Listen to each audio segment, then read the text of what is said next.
Hello बच्चों, आज हम 7वीं जमात के मज़मून साइंस में 9वां सबक मिट्टी यानी सॉइल के मुताल्लिक़ चंद जानकारी हासिल करेंगे। मिट्टी कुदरती वसाइल का एक बहुत ही अहम हिस्सा है। ये पेड़ों की जड़ों को मजबूती से पकड़कर इनको पानी और ज़रूरी जुज़ फराहम करके इनकी अफजाइश में मदद करती है। ये बहुत से जानदार अज़ुयों ऑर्गेनिज़म का मस्कन है। मिट्टी खेती बाड़ी के लिए ज़रूरी है। खेती हर एक को खाना, कपड़ा और मकान फराहम करती है, इसलिए मिट्टी हमारी ज़िंदगी का अटूट हिस्सा है। बारिश के बाद मिट्टी की ज़मीनी खुशबू हमेशा ताजगी बख्श होती है। मिट्टी में मुर्दा अशिया को ह्यूमस कहते हैं। चट्टानों के टूटने की वजह से मिट्टी बनती है। इस अमल को मौसमी तखरीब यानी वेदरिंग कहते हैं। मिट्टी की नौइयत इन चट्टानों पर मुनहसर करती है जिनसे ये बनी है या जिस तरह की नबातात इसमें पैदा होती हैं। मिट्टी पौधों को जकड़े रखती है और मुख्तलिफ़ किस्म के जानवरों की पनाहगाह है। जैसा कि हम जानते हैं, मौसमों के सबब चट्टानें मुख्तलिफ़ किस्म के छोटे छोटे ज़रात पैदा करती हैं।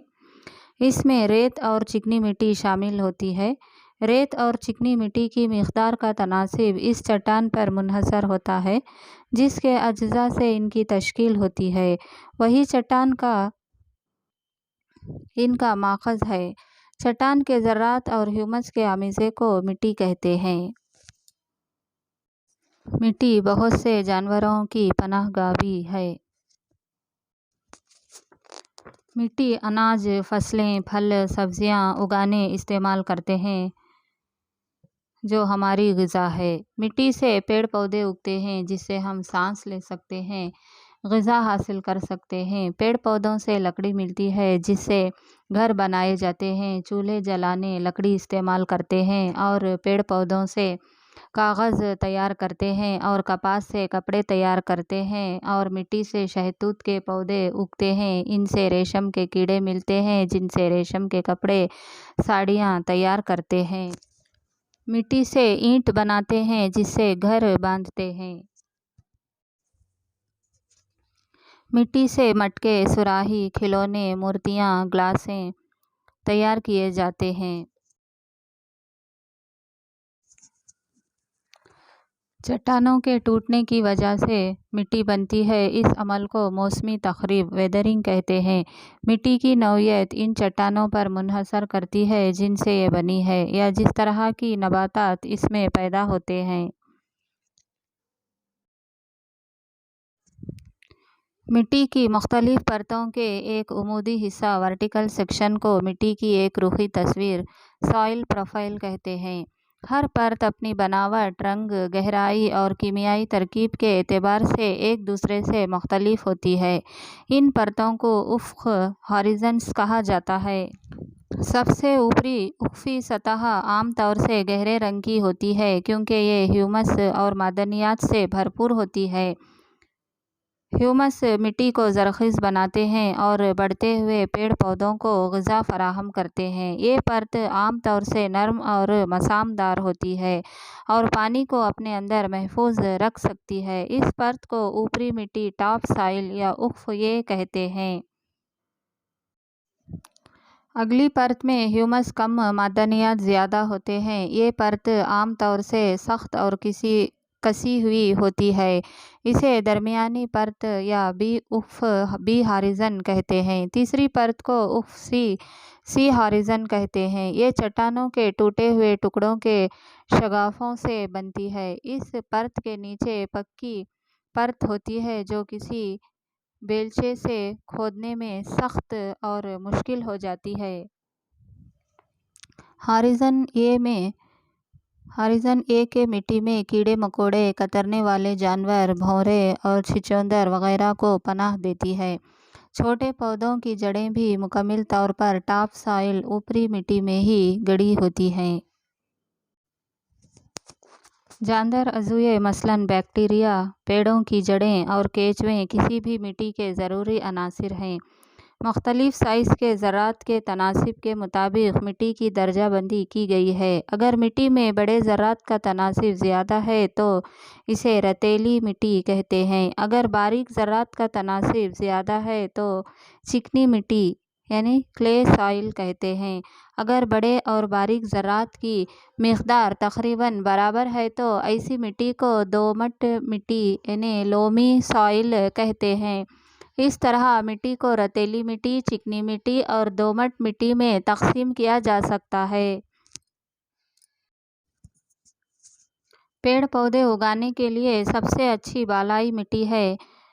دومٹ مٹی ریت، چکنی مٹی اور گاد سلٹ کہلانے والے ذرات پر مشتمل ہوتی ہے۔ دلدل یعنی سلٹ ندی کی کیاریوں میں جماؤ سے بنتی ہے۔ دلدل یعنی سلٹ کے ذرات کا سائز ریت اور چکنی مٹی کے درمیان کا ہوتا ہے۔ زرخیز مٹی میں بھی ہیومس ہوتا ہے۔ پیڑوں کی افزائش کے لیے اس کے اندر پانی کو ٹھیک سے روکنے کی طاقت ہوتی ہے۔ چکنی مٹی اور نباتاتی مٹی دونوں گیہوں اور چنے جیسے اناجوں کی پیداوار کے لیے موافق ہیں۔ یہ مٹیاں پانی کو اپنے اندر روک کر رکھتی ہیں۔ ایسی مٹی جس میں عضوی مادہ اور چکنائی شامل ہو اور جو پانی کو اپنے اندر روکنے کی طاقت رکھتی ہو، دھان کی فصل کے لیے مثالی ہے۔ مسور اور دوسری دالوں کے لیے نباتاتی مٹی جو آسانی سے پانی کو نکال دیتی ہے، اس کی ضرورت پڑتی ہے۔ روئی کے لیے ریتیلی نباتاتی اور نباتاتی مٹی جو پانی کو آسانی سے نکال دیتی ہے اور بہت سی ہوا کو اپنے اندر روک سکتی ہے، زیادہ مناسب ہے۔ گیہوں جیسے فصلیں بڑھیا چکنی مٹی میں ہوتی ہیں کیونکہ ان میں ہیومس بہت ہوتی ہے اور ایسی مٹی زرخیز بھی ہوتی ہے۔ مٹی سے بھرا ہوا ایک ٹیوب لے کر گرم کرنے پر مٹی کے پانی میں بھاپ بنتی ہے، اوپر اٹھتی ہے اور ابالنے والی ٹیوب کے اوپری حصے کی اندرونی ٹھنڈی دیواروں پر اس کی تکثیف ہو جاتی ہے۔ یعنی مٹی پانی کو جذب کرنے کی قابلیت رکھتی ہے۔ آپ دیکھے ہوں گے گملے میں مٹی کس طرح پانی کو اپنے اندر جذب کر لیتی ہے، لیکن سیمنٹ اپنے اندر پانی جذب نہیں کرتا۔ تو یہ مٹی کی خاصیت ہے کہ وہ اپنے اندر پانی کو جذب کر لیتی ہے۔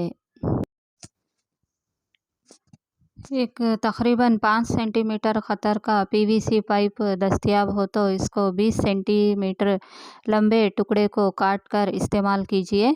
وہ جگہ جہاں سے آپ مٹی حاصل کرتے ہیں 2 سینٹی میٹر گہرائی میں پائپ کو زمین میں دبا دیجیے۔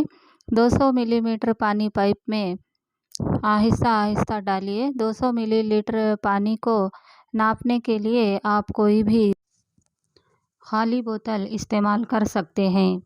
اس وقت کو نوٹ کیجیے جب آپ پانی ڈالنا شروع کرتے ہیں۔ جب سارا پانی جذب ہو جاتا ہے اور پائپ خالی ہو جاتا ہے تو وقت کو دوبارہ نوٹ کر لیجیے۔ احتیاط رکھیے کہ پانی کو پائپ میں ڈالتے وقت پانی باہر نہ گرے۔ پانی کے جذب ہونے کی شرح کو حساب لگائیے۔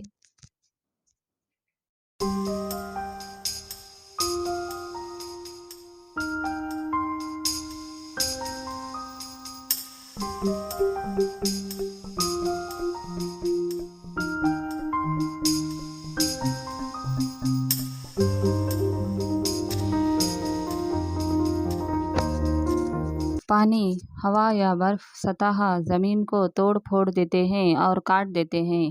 اسی کو زمین کا کٹاؤ ایروژن کہا جاتا ہے۔ پودوں کی جڑیں مٹی کو مضبوطی سے باندھے رہتی ہیں۔ پودے نہ ہوں تو مٹی ڈھیلی ہو جاتی ہے۔